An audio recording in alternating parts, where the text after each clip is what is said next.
560 horses. 563 foot-pounds of torque. A throaty growl. And an unmistakable whine.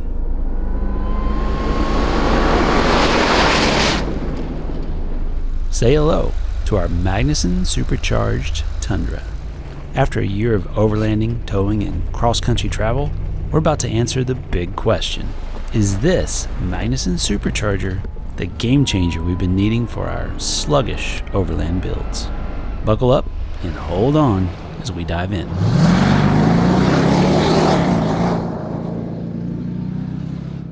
Hi, I'm Kevin with Lifestyle Overland, and this is our 2021 Toyota Tundra named the Griz. We purchased this 1794 edition with 29,000 miles on it back in March of 2024 and immediately began upgrades for our overland adventures. While the Tundra platform is already a more than capable vehicle for towing and hauling gear, we wanted to do something different this time around to make things a little more interesting. And since we opted to not dive into a new third-gen Tundra with their steep price tags and yet to be proven power plants, my mental guy math was telling me that those savings would be perfect for redirecting towards a supercharger. Because when it comes to us car nuts, saving money is just like printing money, right? Back me up on this in the comments.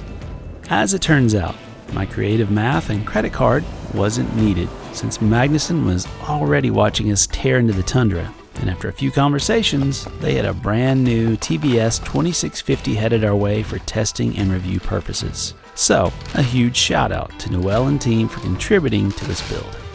To kick things off, let's address the biggest question. Why would anyone want a supercharger? Aside from the obvious response of, take all my money, the biggest benefit is a massive jump in power from a truly bolt-on package. All it takes is a few days in the garage and a good set of tools to have you ripping down the road and grinning ear to ear as it pins you into the seat. It sounds like a rocket's taking off back here. For the second-gen Tundra, the stock horsepower is listed at 381 horsepower. But slap on a Magnuson, and you'll immediately jump to 560 horsepower at the crank. That's a whopping 47% increase.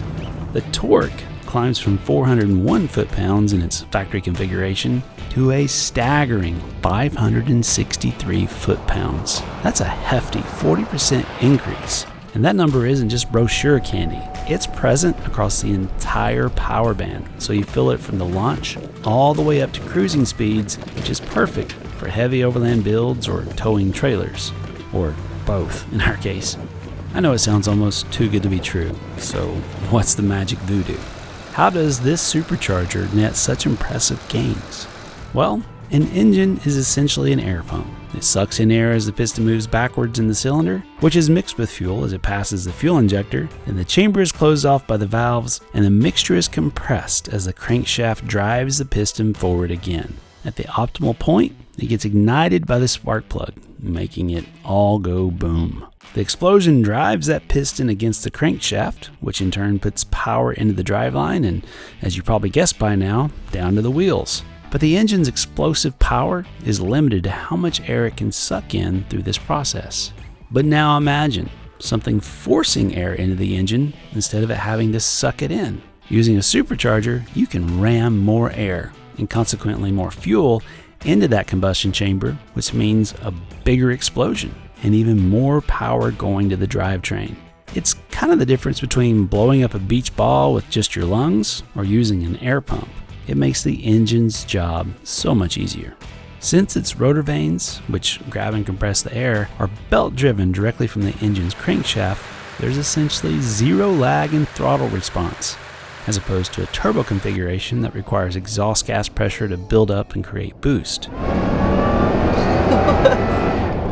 That goes.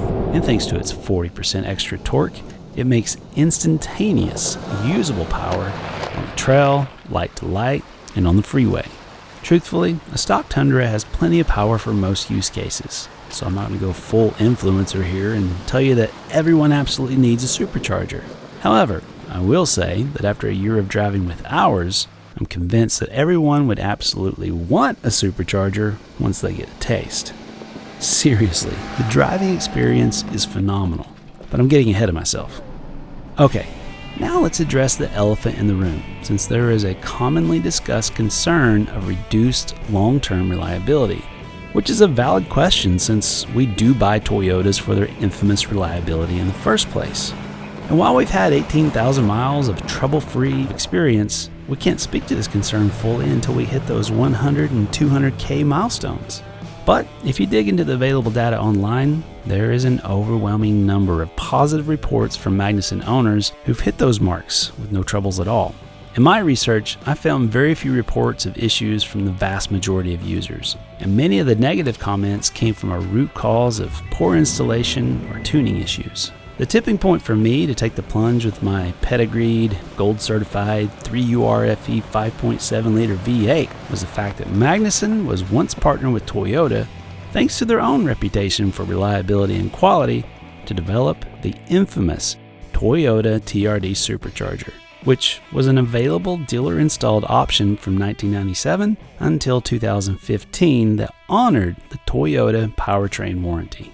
This is the pedigree that sold me on the reliability of Magnuson, but unfortunately, increasing emission regulations, cost, and market shift drove Toyota to discontinue the option. Thankfully for us, Magnuson continues to offer their own supercharger with even further enhancements as technology has progressed to create this updated unit. But at the end of the day, your long-term success is still going to come down to things like how sound your current engine is, how well the unit is installed, what tune you choose to run, how well it's maintained, and how aggressive your driving style is on a regular basis. In short, if you're supercharging for burnouts and light-to-light drag racing, then common sense tells us your risk of failure in the driveline is going to go up. But if you're like me, looking for smooth, effortless power while daily driving that can still give you a thrill on demand from time to time, then you'll eventually be part of that 100 or 200K club, probably grinning from ear to ear when someone asks what it feels like to drive a supercharged vehicle every day. Oh, and a side note for those worried about downstream effects of the additional power. The Tundra powertrain was built for severe use right out of the factory, from the forged crankshaft, beefy rods, and deep skirted block to the bulletproof 6-speed transmission linked to the oversized 10.5-inch rear end. You got to keep in mind, these units were already designed with the possibility of a Toyota TRD Supercharger being installed, and that didn't change even after it was discontinued in 2015. So let's talk about the second most popular question. What about the fuel efficiency? When it comes to fuel mileage, we tested the truck in various situations, and here's what we found. In a fully loaded configuration with nearly 1,000 pounds of modifications in gear over the stock curb weight, while running 35-inch mud terrain tires, we saw a range of 12.5 to 15 miles per gallon while traveling across the country at interstate speeds ranging from 70 to 85 miles an hour. 14.73 miles per gallon. When we added in our nearly 4,000 pound fully loaded trailer, we saw numbers land between 11.2 and 13.5 miles per gallon on pavement, which was a welcome improvement after years of watching our 4Runner and even our GX460 struggle to get between 8 and 11 miles per gallon in a much smaller and lighter platform. For off-road use at speeds ranging between 15 to 40 miles per hour, our numbers came in at 10.5 to 11.2 miles per gallon. But on technical trails is where it struggled the most.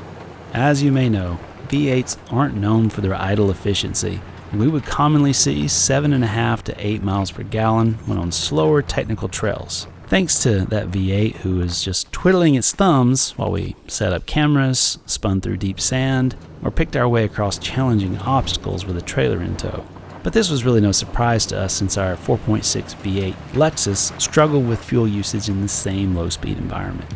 If you're not familiar with the Tundra's typical fuel mileage, then these numbers might seem unimpressive. But those who drive them will tell you that this is actually an improvement over naturally aspirated stock engines in heavy or towing configurations. Oh, if you drive a Tundra, drop your fuel numbers below in the comments. Just keep in mind that it does require 91 octane premium fuel to prevent detonation and keep everything running at peak performance. So, while you will likely see improved fuel mileage, If you're mostly conservative like us, the fuel costs will probably land in the same ballpark at the end of the day. It's worth mentioning here that the Tundra's dash readout of miles per gallon is extremely inaccurate after installing the larger fuel injectors and high output fuel pump. 18.7 miles per gallon there. It's actually 13.2. It doesn't add up. I don't know what's going on. This is due to the fact that there is now more fuel going into the engine than the algorithm is tracking, since it uses pulse width of the injectors and doesn't realize those parameters have changed per pulse.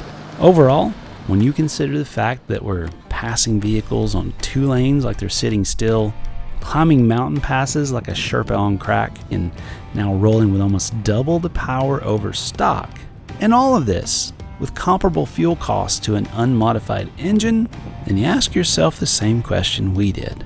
How did we ever do this without a supercharger? And that, my friends, is when the line between need and want starts to blur.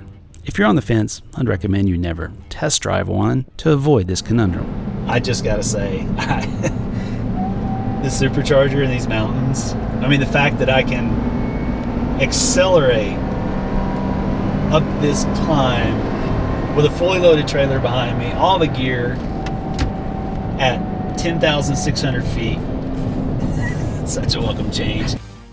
When it comes to installation, Magnuson has an official installer network across the US that can handle the process for you, which will ensure you get the 3-year, 36,000 mile warranty for a little extra peace of mind. But if you're like me and choose to save some cash by doing the install yourself, the good news is it's not a difficult installation. Just an extensive process with 289 very detailed steps to follow. It took me 3.5 days to install it while filming every single step. So, 2.5 days should do the trick. Just make sure you take your time and double check everything as you go. Oh, and if I get enough requests down in the comments, I'll create a step-by-step video to go along with Magnuson's instruction manual. You can get a little taste of the install process by clicking on the video at the end of this one or finding it in the comments below. Here we go, moment of truth.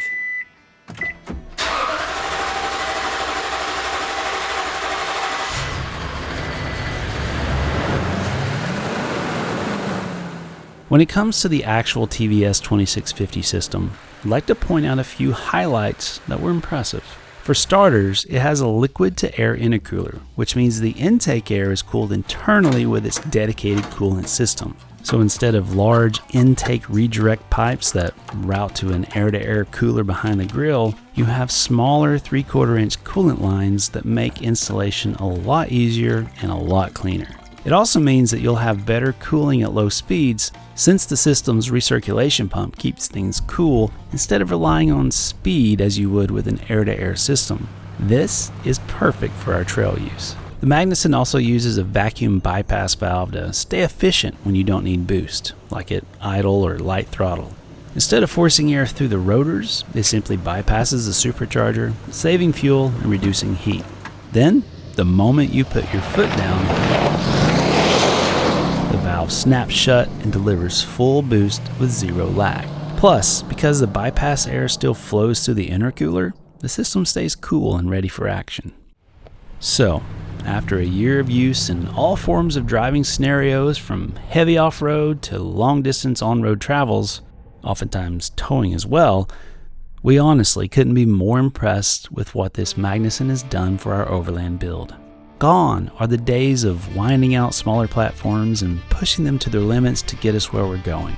This Tundra does literally everything we could ask for with ease. The installation process, while long, was extremely detailed and achievable for a shade tree mechanic, and the quality of the components, packaging, and labels were spot on. Communications for tune files were speedy and accurate, while the kit itself was complete without the need for constant runs to the parts store as we've experienced with other modifications. But most importantly, the driving experience feels absolutely seamless. The low-end torque makes daily driving through town a breeze, and there's a pleasant subtle whine to remind you that it's there. But when you really want to hear it talk, all you have to do is lay into it and let it sing the song of its people. All that power is immediate and plentiful without feeling uncontrolled. Where I had once considered re-gearing as the usual sequence of a heavier overland build process, I've put that off, since on-road there's simply no need, just mash a little harder. I may still do it for lower end control while on the trails, but that has nothing to do with the power. After 12 years of building these vehicles and putting them through their paces across the country, this is hands down one of the most impressive modifications we've ever installed, and I don't grant that title lightly. As of the posting of this video, the TVS2650 is selling for about $8,000 with installations in the $2,000 range, give or take. It is not an inexpensive modification, but when you look at how you're nearly doubling your power output with a reliable, robust system, it makes the big investment even more enticing. We'll keep you updated as we continue to tack on more miles to this build. But now I have a question for you. What do you think? Are you ready to jump into the world of forced induction? Let me know your thoughts down below.